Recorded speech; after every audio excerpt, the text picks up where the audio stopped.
Doctor Amit નાયક, પ્રવક્તા ગુજરાત પ્રદેશ કોંગ્રેસ સમિતિ.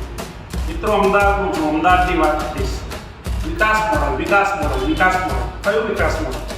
ભારતીય જનતા પાર્ટીના છેલ્લા 30 વર્ષનું શાસન ગુજરાતનું.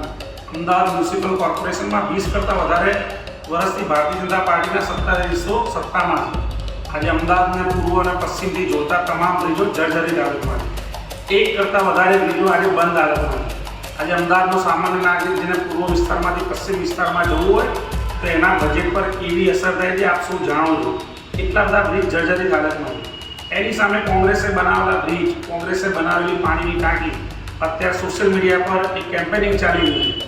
સારંગપુર ખાતેની જે પાણીની ટાંકી છે, જે 70 વર્ષ પહેલાં કોંગ્રેસ પાર્ટીના શાસનમાં બની હતી, આજે એને તોડવા માટે ભારતીય જનતા પાર્ટીના સત્તાધીશોને જેસીબી મશીન, મોટી જે હાઇડ્રોલિક સીડી હોય એનાથી ઉપર ચડાવીને આજે પાણીની ટાંકી તોડવી પડે. સમયાંતરે થોડા સમયાંતરે જર્જરિત થયેલી આ પાણીની ટાંકી સંપૂર્ણ તૂટી નથી રહી. એના માટે જેસીબીનો પ્રયોગ કરવો પડે છે. આ છે કોંગ્રેસનું મોડેલ, ખરું વિકાસનું મોડેલ.